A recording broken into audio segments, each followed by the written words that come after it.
healthcare, and I am delighted to welcome you to the ICASA satellite session, Putting People at the Center, Designing, Implementing, and Measuring Impact of Integrated Person-Centered HIV Care.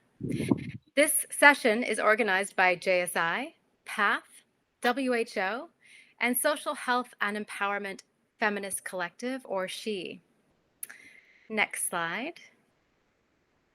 So today's session is framed around the need to apply both person-centered and integrated primary health care as part of HIV service delivery. And by doing that, focusing more holistically on what people living with HIV, those affected by HIV and their families, need when it comes to their health, not only focused on HIV, but more broadly on primary health care. So today we'll hear first about what do people need when it comes to integrated person-centered HIV services. So first we'll hear from Modehi Tikwane, who works with JSI in South Africa as a program officer and who has more than 15 years experience in working in all aspects of HIV service delivery. We'll also hear from Leanne Vandermew, who is the director of SHE in South Africa, and who is a known leader within South Africa and globally, leading on transgender-related research, advocacy, and policy change. Next, we'll focus on how can we offer person-centered care, and here we'll hear from Edson CJ, who is leading on a project in Uganda with PATH called the STAR Project, and we'll be focusing in on some of the learnings related to person-centered care and self-care. And then we'll also be hearing from Dr. Michael Kwashi, who leads on a range of exciting clinical services among people living with HIV for JSI in Ghana. And finally, we'll wrap up hearing from Dr. Meg Doherty, who many of you will know, who leads the HIV program at WHO. And she'll be talking about why WHO and why all of us should be thinking about integrated person-centered HIV and primary health care and where the field is headed in looking at how best to integrate HIV as part of primary health care. And with that, we'll conclude our session. Next slide. Here's a picture of all of our fabulous speakers. And next slide. Part of the reason why we're focusing on integrated person-centered HIV care and its link to primary health care among people living with HIV and other populations seeking HIV services is because we know that when integrated services are on offer, that there are a number of better health outcomes. There's better access and uptake to healthcare overall. There's better retention in care, and also data indicates better adherence overall to treatment. In addition to that, primary health care is a critical component of universal health coverage, which really assures that health services are free and accessible to all. And we're collectively committed to ensuring that HIV services are part of universal health coverage and are free and accessible to all now and into the future. Some of the presenters will also be touching on these concepts of person-centered care, which is a rights-based approach, integrated services, which is often a response to how to deliver person-centered care, and then self-care, which reflects a way of offering person-centered care. Next slide, and over to our first speaker.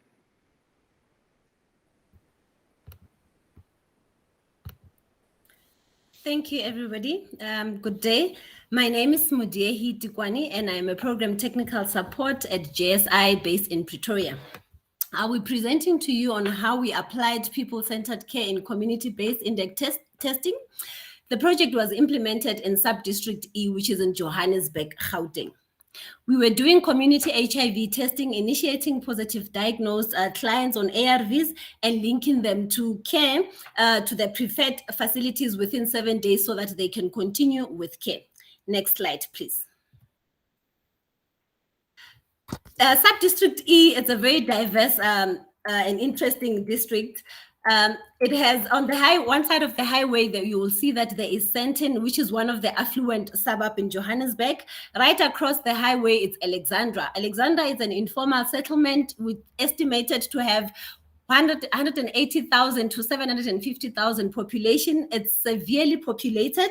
It has a young and mobile population that is surrounded by factories and industrial areas for employment purposes.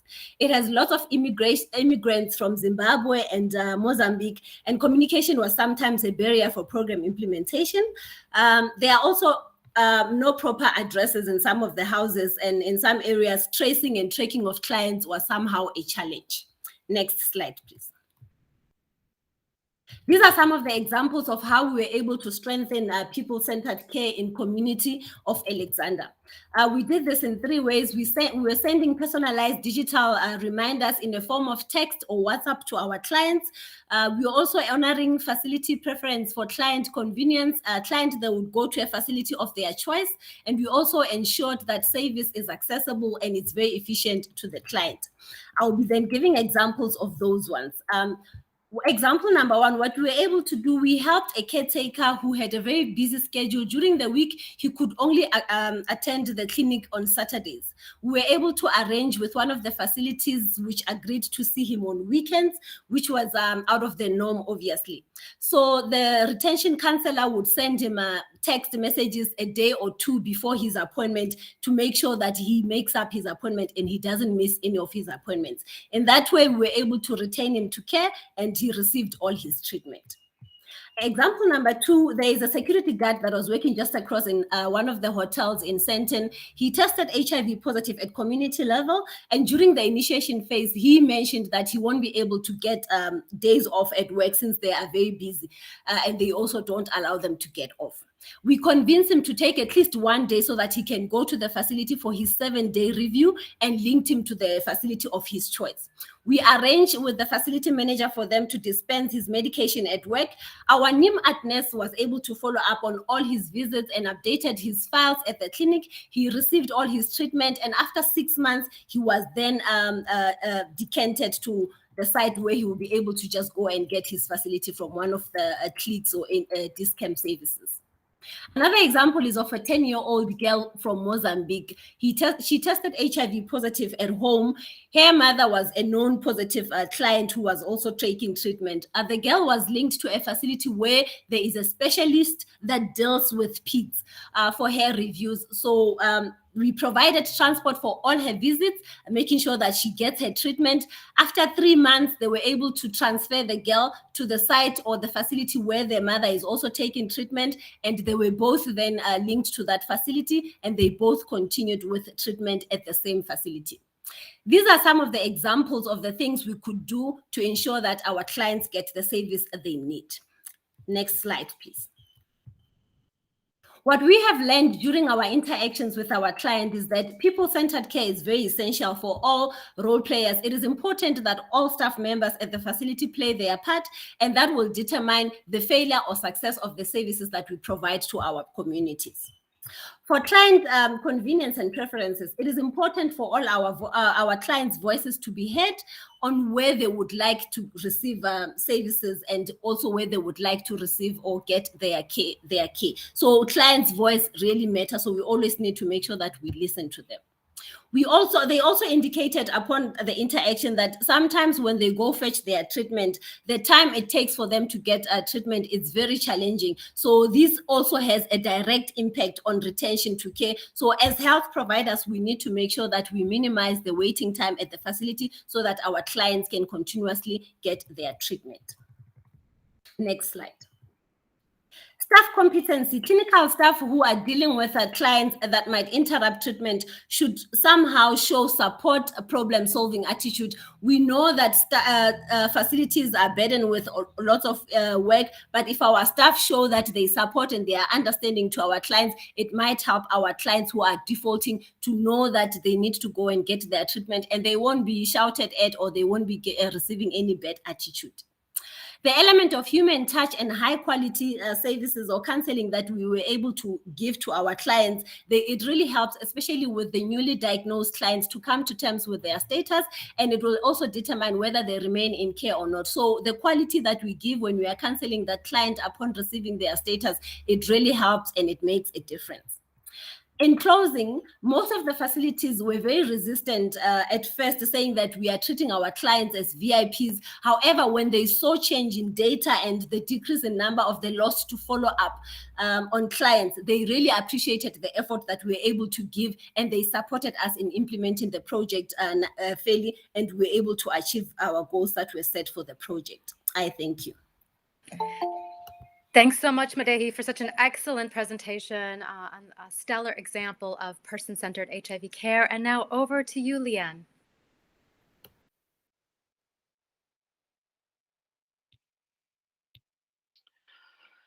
So, good evening. Thank you, colleagues. As introduced, I'm Leanne van der Merwe. I am the founder and the director and the research lead at Social Health and Empowerment, a transgender women-centered organization. As part of our service package, we do offer service to transgender women on the ground.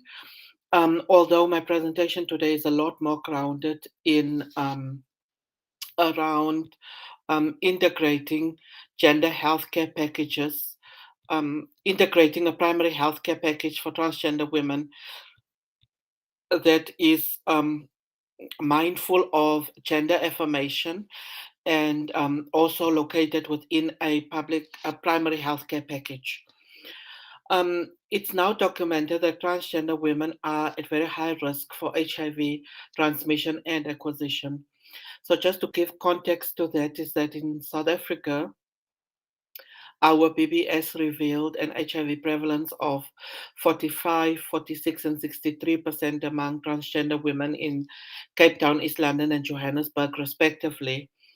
The HIV care cascade is a model used to outline the different steps of care for people living with HIV, and that goes from diagnosis until retention in ongoing care. Local and international data support the notion that transgender women are not fully engaged in care and that we drop in and out of the care cascade at various points. There are numerous barriers and facilitators that one can cite when we look at the healthcare experiences of transgender women, and these may include structural factors such as racism and transphobia. I think it's important to keep in mind that South Africa's legacy of apartheid, we are still feeling some of the remnants of that legacy.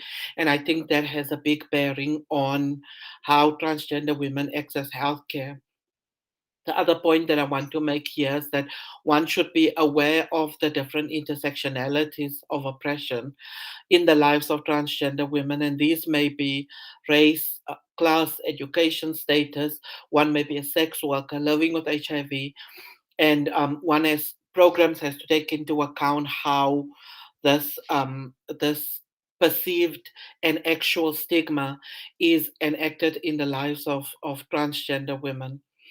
Even though we have a really good policy environment in South Africa through the constitution of the country that offers the prohibition of discrimination on a number of grounds, including sexual orientation and gender identity. We know that that's not always the lived experience of transgender women in their search for quality, relevant, and appropriate health care.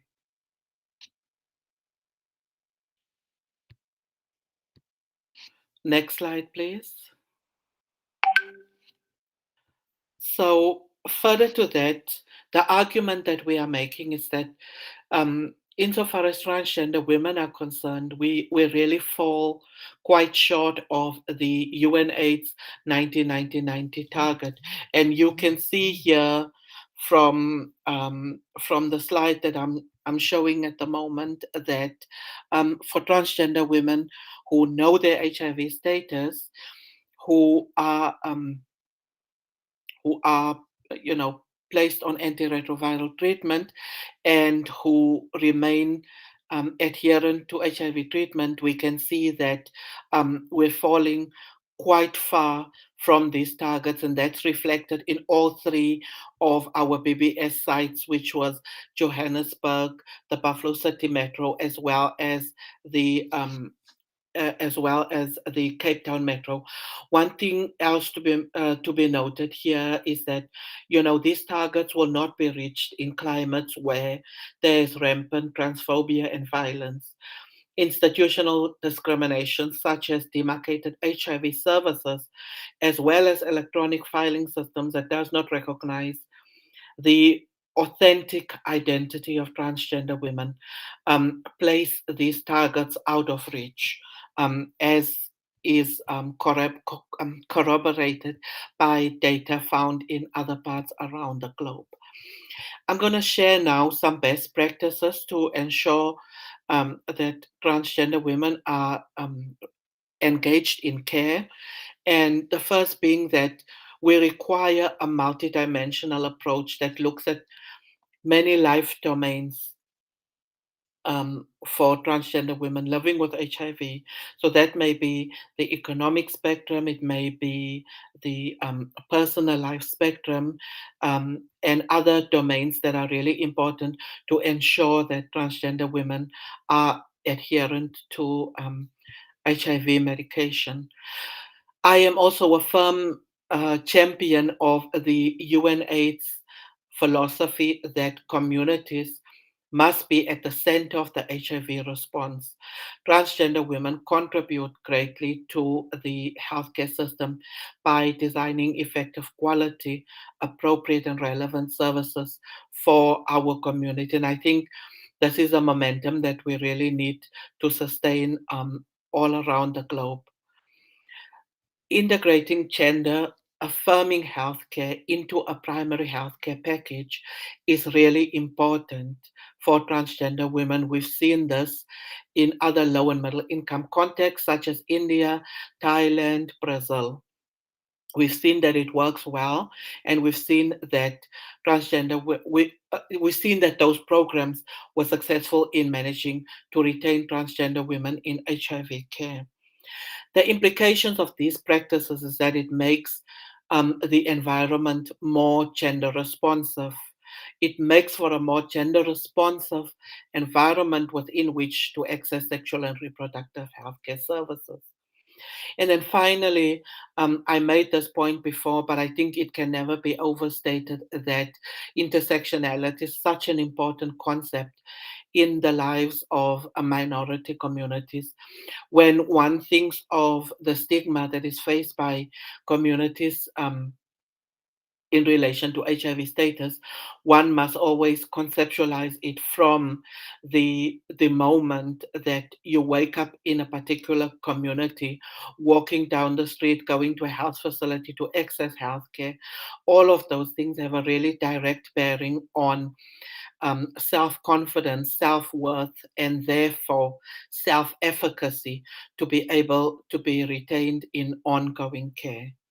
I thank you very much for listening to my presentation. Thank you, Leon, for that excellent presentation and for the call to action on much more work that's needed to ensure gender-affirming, integrated care among transgender individuals. Now, over to you, Dr. Michael. Hello, everyone. I'm Michael Kwashi. I'm with the USAID Strengthening the Care Continuum project. I'm the clinical director on the project, and I work for JSI in Ghana. So,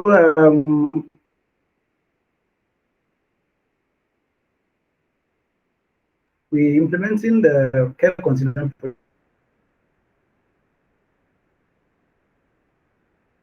project in the Western region. Dr. Michael, maybe turn off the camera and let's see if we can hear your sound better. Recently,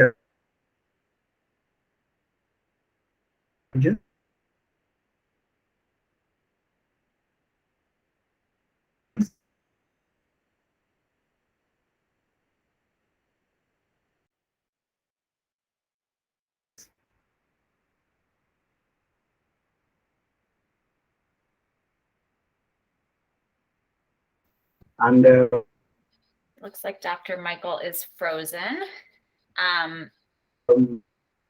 I would be happy to take over until he can get back on. Oh, there you are. So other and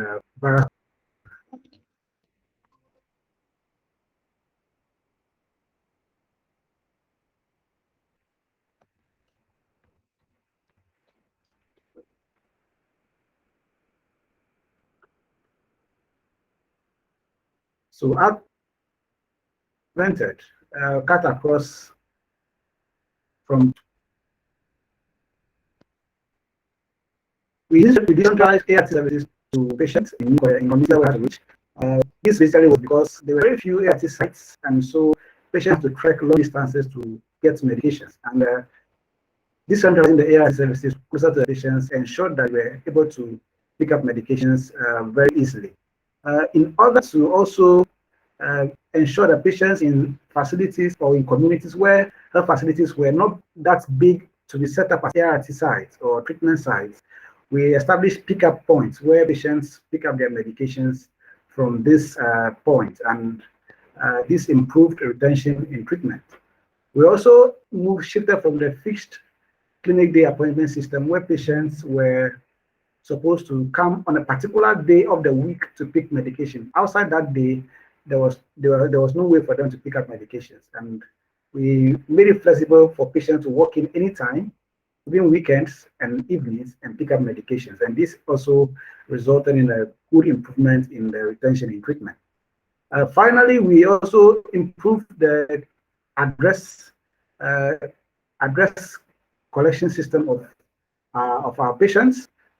Either to the records of patients did not capture traceable addresses, but after improving on how to capture traceable addresses, it was easy to follow them up in the community, do home visits, and bring them back to treatment anytime they couldn't come for medication. And these activities culminated in an increment in the TS care from 8,000 to 19,000 within 2 years. Next slide. So given that newly initiated patients had a tendency to interrupt treatment, we needed to implement some activities to curtail the risk of interruption in treatment. At the inception, we realized that the interruption in treatment was as high as 45% of our patients. At a point, it was about 53%, and we needed to do something pragmatic and person-centered in order to be able to stem the tide. And so each facility identified details of clients who were due for medication.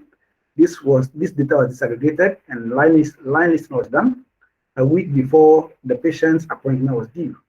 And these patients were then called by either the facility or followed up in the community by a CSO partner who the project had provided with phone credits and notebooks for contacting these clients. And these activities resulted in a drastic drop in interaction in treatment from about 53% to 1.4%. Next slide. In concluding, I would say that preventing interaction in treatment hinges on innovative application of person-centered care themes and approaches. And it is paramount that these approaches are used to ensure people are retained in care in order to achieve eventually viral suppression. The Care Continuum Project will continue its efforts to address various challenges the clients face by supporting care providers, CSOs, and the clients themselves towards the achievement of epidemic control in the Western region and in Ghana. We are still aware that COVID-19 is still with us and remains a threat, but by implementing person-centered care approaches, we can make it happen. Thank you very much. Thank you so much, Dr. Michael, for that excellent example of person-centered care from Ghana. And now I'd like to turn to Edson. Over to you. Yeah, thank you, Kim. Good evening, everyone. I'm Edson Twesje from Perth, Uganda, and this evening I'll be sharing with us about leveraging self-testing to advance integrated self-care as part of the primary health care in Uganda. Next slide. Yeah, we understand that self-care provides promising interventions that are critical in achieving or enabling access to healthcare across. And HIV self-testing is one of such powerful tools that puts people, their rights at the center of programming, especially in the healthcare system program. In Uganda, we developed the self-care guidelines that puts self-injection as well as HIV self-testing at the center of the self-care initiatives that will be delivered in the country. Path we support from Unit 8 through a PSI-led consortium is implementing an HIV self-testing intervention into the country, whose focus is to ensure and support the scale-up of HIV self-testing in the country. At the start of the project, we did a landscape that used mixed methods to try and understand the price, the product, and the person and the promotional enablers and barriers to access HIV self-testing.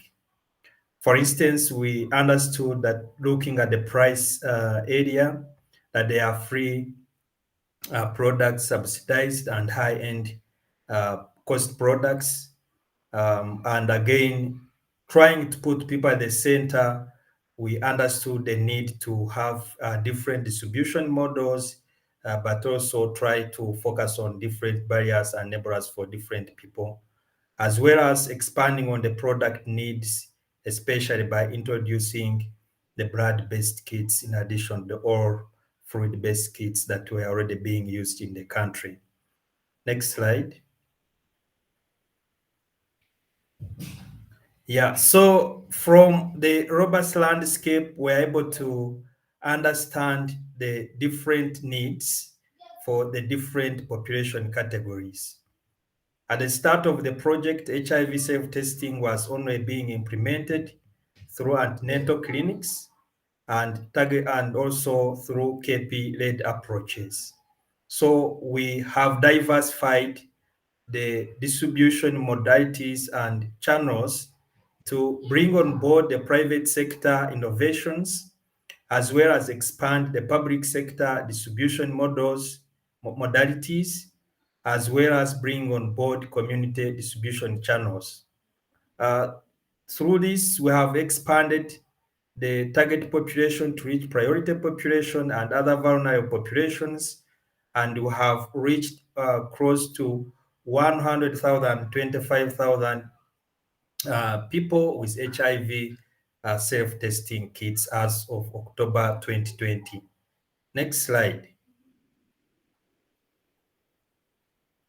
Yeah, so how then can we integrate self-care to ensure that we have broader access to healthcare across?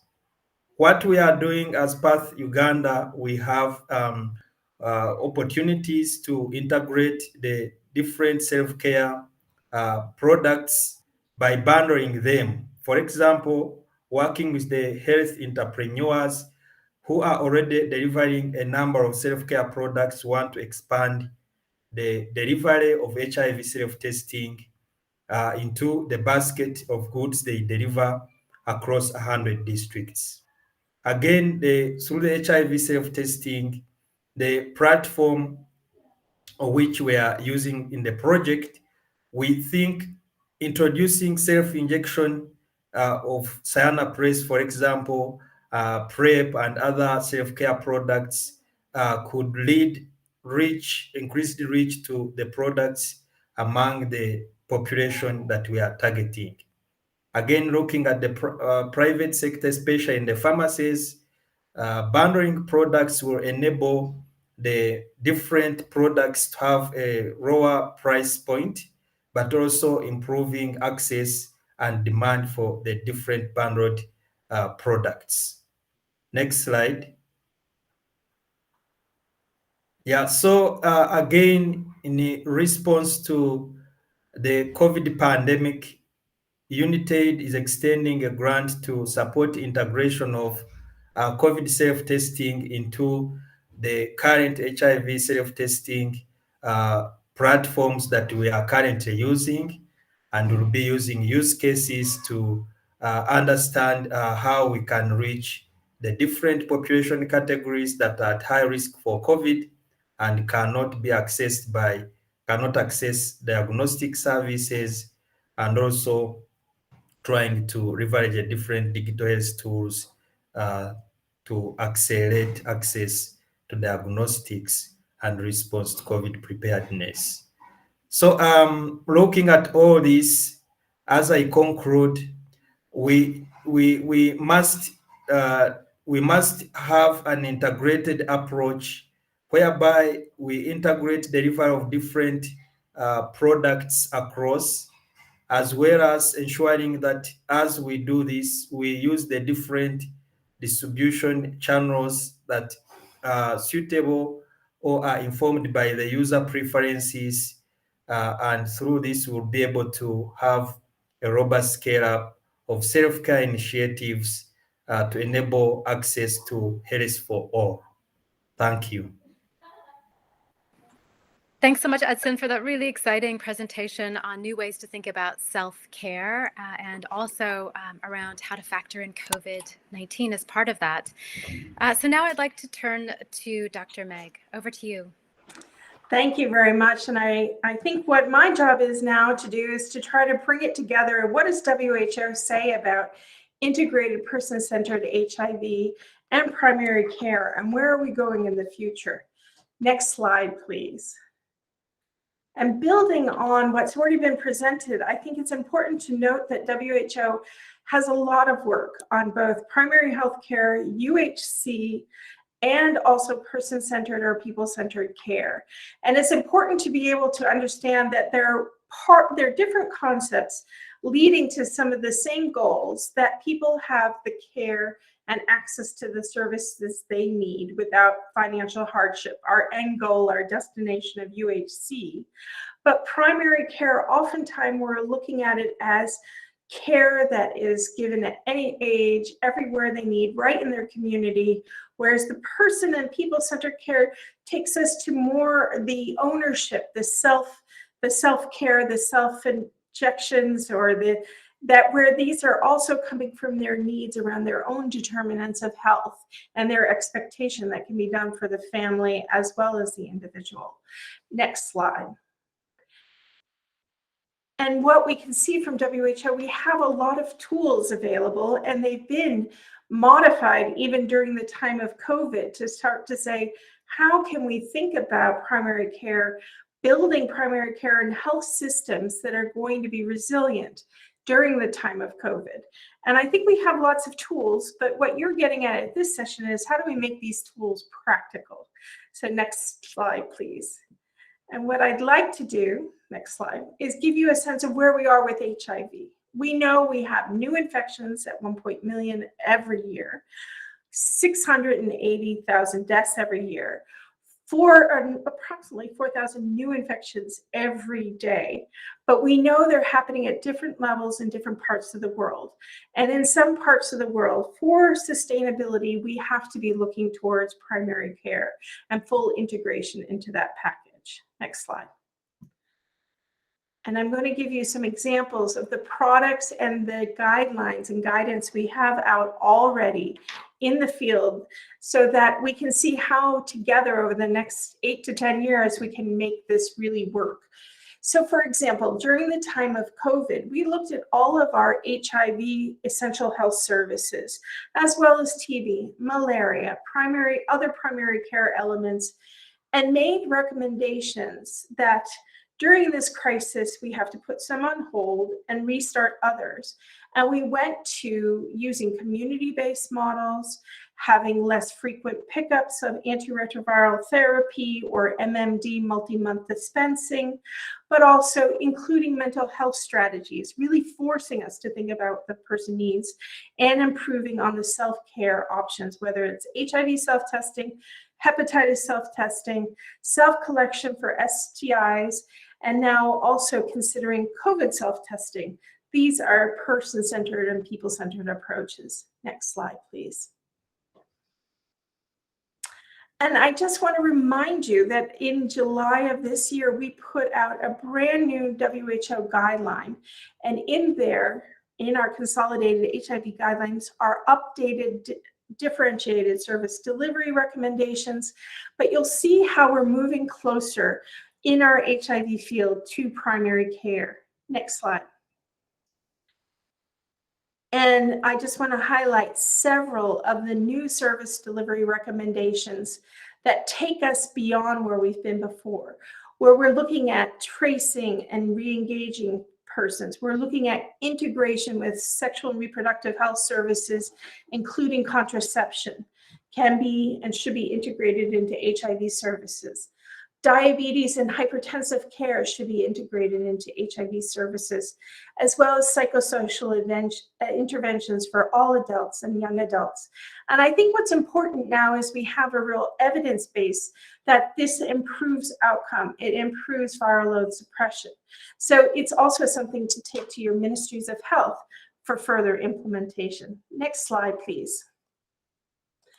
And also we have good practice statements, which sometimes makes good sense, but not all health systems are doing that. And one of them is that health systems should invest in people-centered practices, and there should be a balanced integration as well with diagnostics, as well as our healthcare workers taking on more as we move forward in a non-judgmental way. Next slide, please.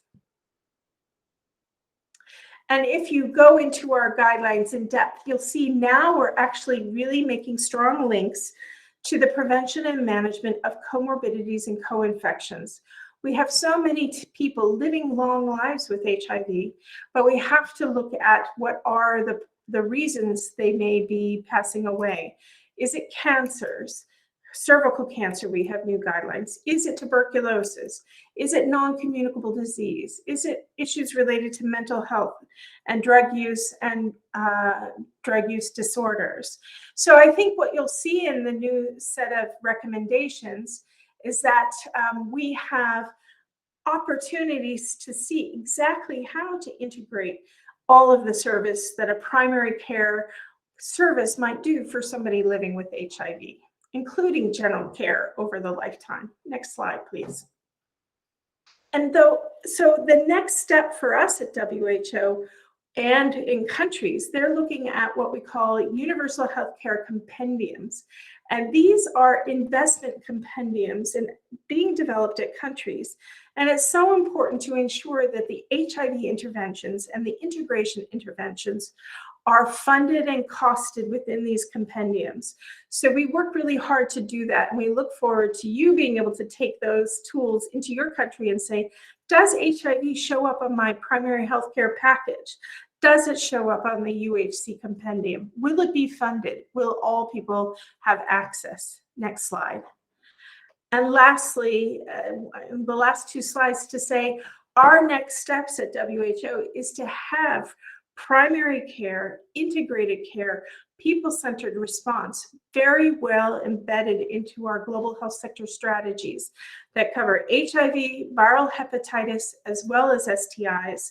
And I think it's a model for other comorbidities and co-infections because the world is changing and disease-specific programs are changing. And to ensure that people living with HIV have access to the services they need, we need to be bringing these into people-centered primary care.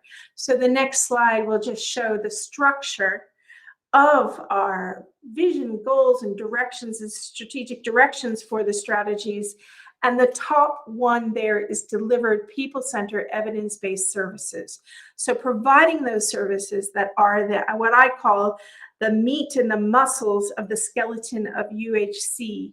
And I hope that I've at least showed you that we have the guidelines, the guidance, and we definitely have the country examples that you heard earlier from the speakers that we can take this forward and over the next years really use this as a way to ensure sustainability for our HIV work, and also to improve health for the entire family and for the person living with HIV. So with that, I pass back to you, Kim. Thank you. Thanks so much, Meg. Thank you for pulling all of this together and really for articulating the reason why it's so critical for HIV services to be integrated and part of primary health care, and also, therefore, as part of universal health coverage. I like how you described that the services around HIV, viral hepatitis, and STIs, and others that are described in the guidelines that you've talked about, including mental health care, sexual reproductive health services, and so on, are the connective tissue or the muscles that cut across an integrated primary health care package.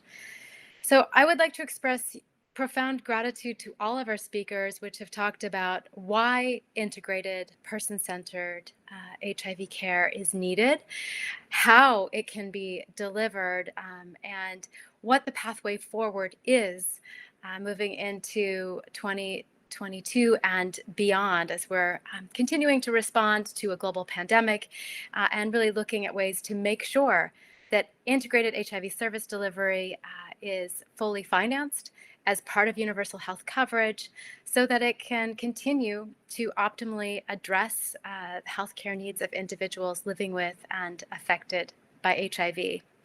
So with that, I would like to express gratitude to the organizers of the session, to JSI, to my colleagues at PATH, WHO, and also to SHE. Thank you so much.